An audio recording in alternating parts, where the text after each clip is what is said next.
Graça e paz, amém? Meu Deus. Até parece mesmo que eu implorei para Eu não dormi essa noite, mas eu aprendi com o meu pastor que a gente não tem que falar que a gente está nervoso, né, pastor? A gente não... Acabou. Não mostra que a gente não está preparado, que a gente não tem o Espírito Santo, que a gente não tem a dependência dele. A gente aprende as coisas. Não precisa de água não, pode botar o galão aqui. Não, eu tô mentindo. Brincadeira. Eu quero trazer hoje... Pode tomar seu assento, eu vou ler rapidamente. Somente... Obrigada. Eu orando a Deus desde ontem, porque temos que ter essa dependência. E o Espírito Santo ardeu fortemente essa palavra no meu coração. O poder da nossa escolha e o poder da nossa influência. E a Bíblia, ela se encaixa perfeitamente nisso. Até as épocas se encaixam. E está aqui que eu vou trazer para você duas pequenas passagens, mas com uma história e um significado muito grande. A primeira está em Esther, capítulo 7, no versículo 2. Coloca, por favor, mídia. Eu vou ler e vocês me acompanhem. E disse outra vez o rei a Esther, no segundo dia do banquete do vinho: qual é a tua petição, rainha Esther? E se te dará. E qual é o teu requerimento? Até a metade do reino, se tu quiseres, eu te dou. E essa mesma frase vai estar descrita lá em Marcos, no capítulo 6, no versículo 23. Marcos capítulo 6, 23, e vai dizer assim: e o rei jurou-lhe dizendo: tudo que me pedires te darei, até a metade do meu reino. A mesma promessa, a mesma frase, só que em duas mãos diferentes, em dois corações diferentes. Dizendo sobre Esther, não vou me alongar muito sobre a história dela, porque todos nós já conhecemos, já é uma passagem muito conhecida. Mas Esther era órfã, criada por um parente seu, Mardoqueu. Ela não tinha linhagem real nenhuma, era judia. E ela entrou no reinado daquela época do rei Assuero para ser uma das escolhidas daquele reino, para ficar no lugar de Vasti, que desistiu do seu reinado. E ali, passando toda aquela confusão que teve da desistência do reinado de Vasti, Esther chega com outras meninas. O rei manda que busquem pela cidade, pela região ali, mulheres bonitas, formosas, inteligentes, para que elas fossem selecionadas e escolhidas para estar ali dentro daquele reino. E uma dessas meninas é Esther. Judia, não poderia estar ali. E o seu pai adotivo, sabemos bem que pai é quem cria, seu pai Mardoqueu, fala para ela: não comenta que você é judia, não fale que você é judia, mas esteja lá dentro. E entrou Esther no reinado, passou todo aquele processo de regra que tinha, era muita coisa. Se você for ler a Bíblia, você vai entender direitinho ali. E logo mais à frente, a Bíblia diz que o rei amou mais a Esther do que todas as outras meninas. Poderia ter várias, tinham várias, naquela época era comum. Mas ele amou mais a Esther do que todas as outras. Ele achou graça nela, ele achou formosura nela. E ele dá a coroa de rainha para Esther. Passou-se um tempo, Esther foi rainha. Mardoqueu descobre que por ele não se prostrar a um rei que estava lá, ele mandou, com raiva, que matassem todos os judeus que estavam ali. E Esther o quê? Judia. E ela foi escolhida para estar dentro do reinado de onde saiu o decreto para que matassem todos os judeus. Então Mardoqueu, à porta do palácio ali, faz com que Esther saiba desse decreto que foi dito por toda a cidade, por todas as províncias. Olha só, diz a Esther que há um decreto de morte para o seu povo, para o nosso povo. E rainha Esther manda responder para ele assim: olha, muito triste a situação, mas eu não tenho muito o que fazer, porque se eu me colocar diante da presença do rei sem ser chamada, eu posso morrer, e já tem 1 mês que eu não sou chamada à presença do rei. Aí Mardoqueu fala para ela: minha filha, o que faz você pensar que só por você estar dentro do palácio você também não vai morrer? Se você não fizer nada aí de dentro, salvação e livramento virá de outra parte. Mas quem sabe esse não foi o momento certo de você estar dentro do palácio para que seu povo seja salvo. E essa palavra ardeu no meu coração, e eu sei que para essa noite as pessoas certas que precisam ouvir estão aqui. Jovem, não vou dizer quem sabe, eu vou dizer a certeza: Deus te colocou aqui dentro desse palácio, dessa igreja, desse lugar, para que você pudesse clamar pelo seu povo e o decreto de morte dele fosse revogado. Eu vou te dizer com toda a clareza do mundo que você está aqui não é porque você foi escolhida por ser a mais bonitinha, por ter um status legal, porque a Igreja Céus Abertos está falada, não. Você veio aqui com um propósito. Mesmo que o nosso Deus, em sua grandeza, faça na sua vida e na vida dos seus familiares através de outra pessoa, o escolhido para estar aqui dentro foi você. E você precisa se posicionar nisso. Aí o que a rainha Esther responde para ele? Olha só, então eu sei que aqui dentro eu não vou escapar da morte também. Se vai morrer os judeus, eu vou morrer aqui também. Fala: Mardoqueu, coloque todo o povo judeu em jejum 3 dias pela minha vida, que eu aqui de dentro, junto com as minhas moças, vou jejuar também. E no final do jejum, eu vou oferecer 2 banquetes para Amã, que liberou esse decreto de morte, e para o rei. E assim foi feito esse jejum. E no 3º dia, rainha Esther chega até a presença do rei, o rei aceita a sua presença, e ela fala assim: eu quero te fazer um convite. A mulher sabe fazer o convite certo na hora certa. Esther, cheia de sabedoria, de consagração, de oração, de posicionamento, sabendo que ela tinha uma responsabilidade ali, diz para o rei: meu filho, eu quero te oferecer um banquete. Minha filha, nós que somos casadas, que está namorando, que de graça tu faz pro teu marido, pro namorado, se você não for pedir algo depois? Não estou querendo admitir aqui nada, não. Eu faço por amor, amor. Não me entenda mal. Não me entenda mal, mas a grande maioria sempre oferece um banquete para depois vir pedir algo. Só que ela foi sábia, ela não ofereceu um banquete e pediu logo de cara. Ela ofereceu fez toda aquela festinha ali, aquela estratégia. A irmã foi para casa se achando. Contou para a mulher dele: minha filha, eu sou dentre os príncipes o mais querido. Rainha Esther me chamou para o banquete dela. Coitado, mal sabia que ele ia ser acusado logo após.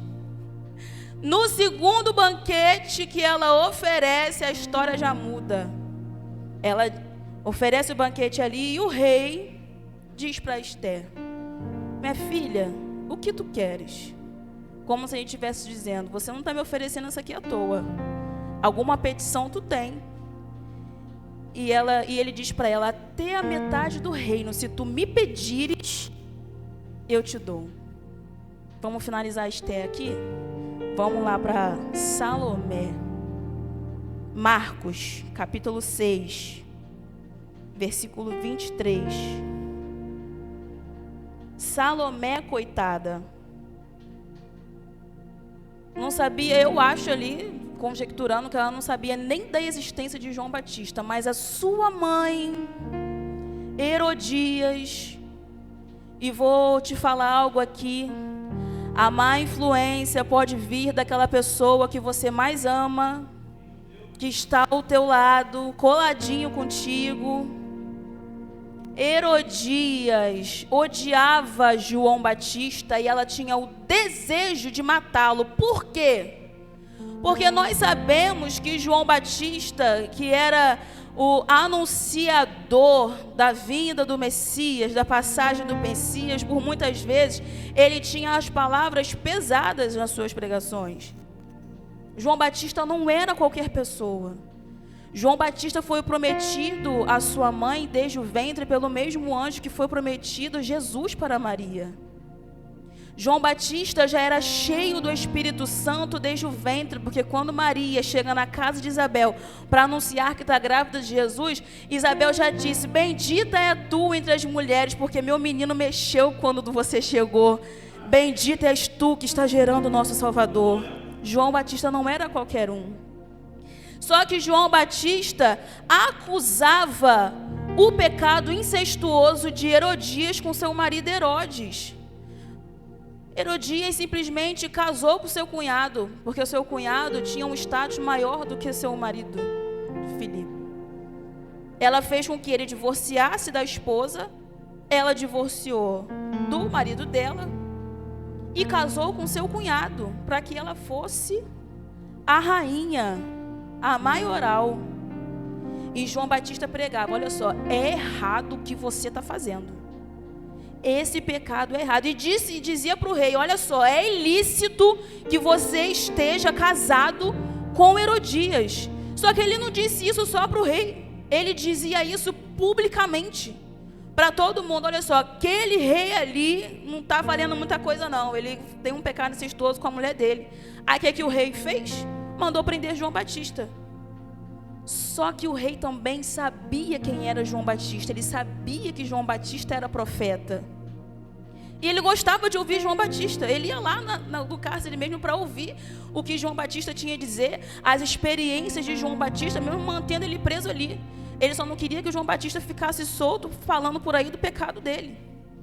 Só que Herodias, tomada de raiva por ser confrontada de seu pecado, queria matar João Batista de qualquer jeito. Aí o que ela faz? No dia do aniversário de Herodes, uma festa daquelas, um banquete com um monte de príncipes e reis, e um banquete enorme com vinho, bebida, pega a sua filha linda, maravilhosa, sedutora, e põe ela para dançar para o rei. O rei se agradou tanto daquela dança, ele ficou tão fascinado por ela, que ele disse para ela: minha filha, o que tu queres? Que até a metade do meu reino, se tu quiseres, eu te darei.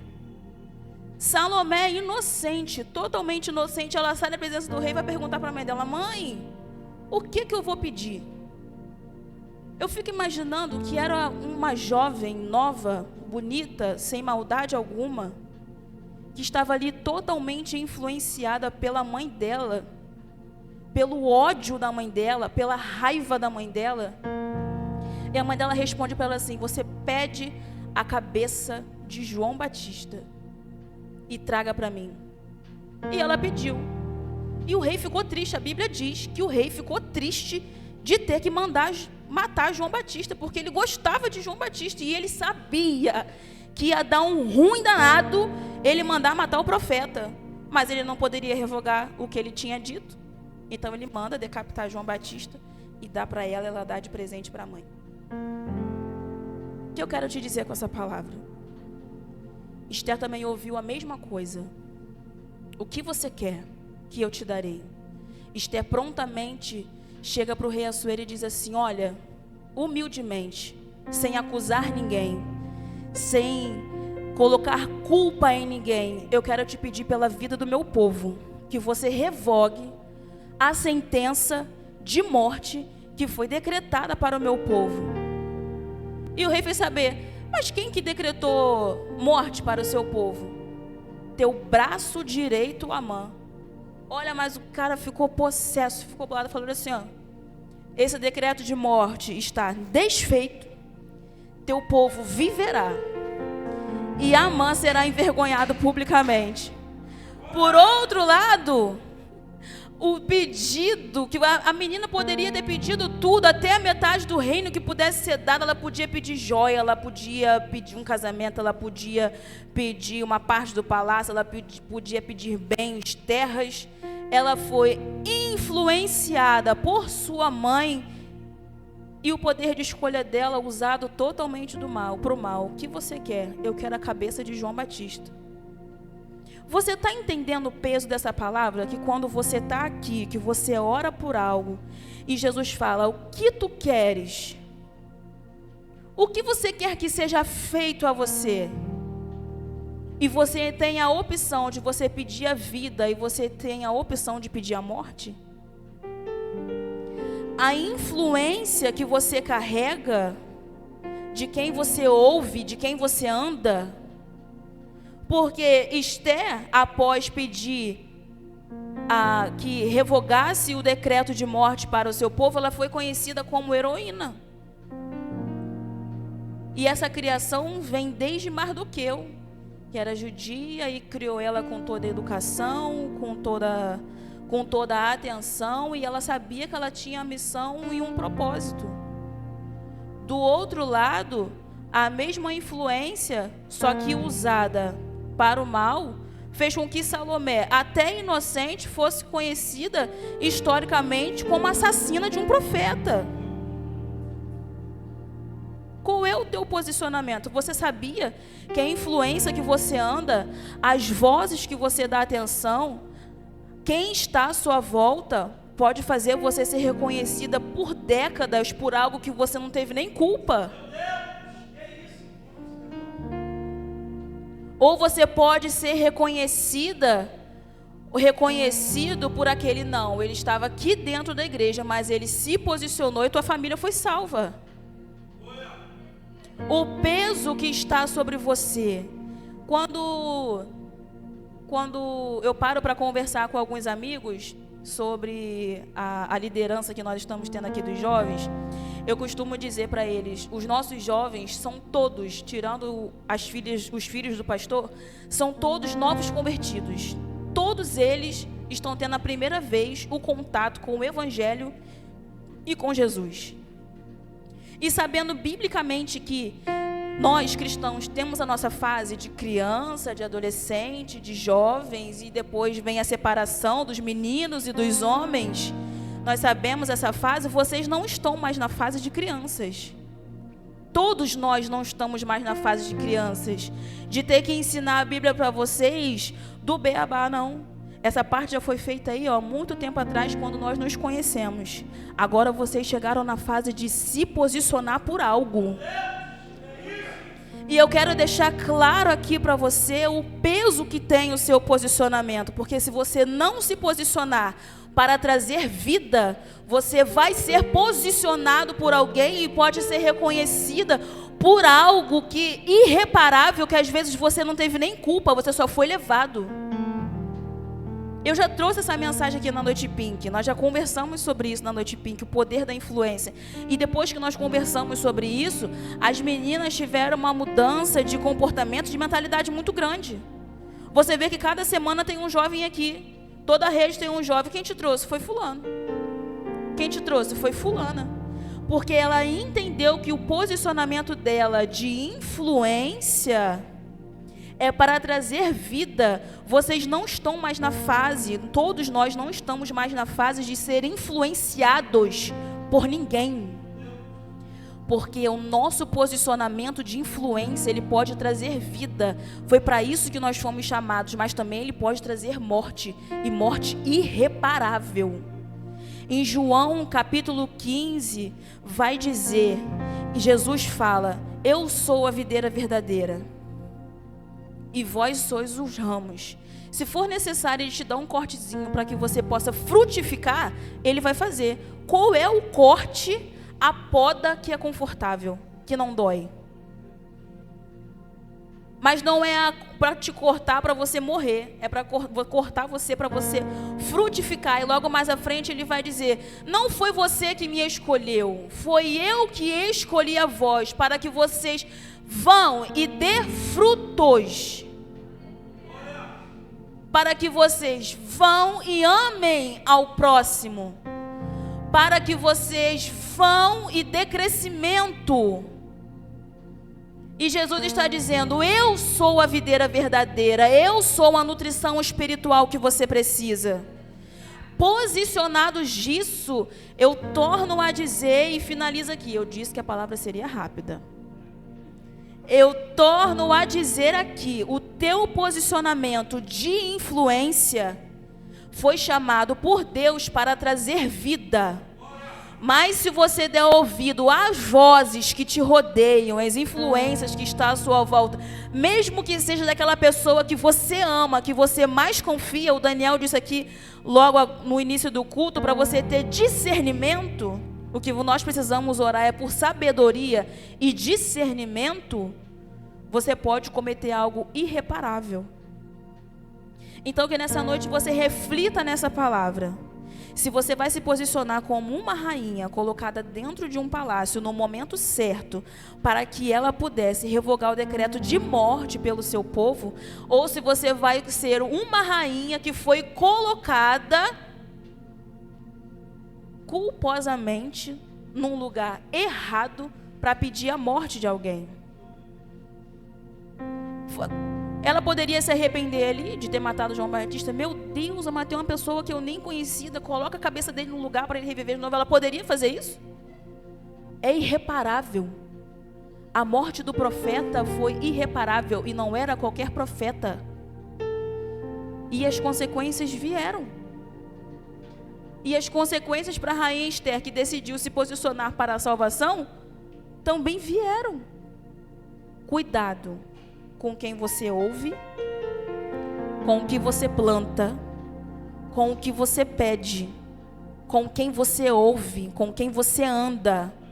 E saia daqui nessa noite sabendo que você foi chamado para influenciar vidas e dar frutos, não gerar morte. Amém? Agradeço a minha oportunidade em nome de Jesus.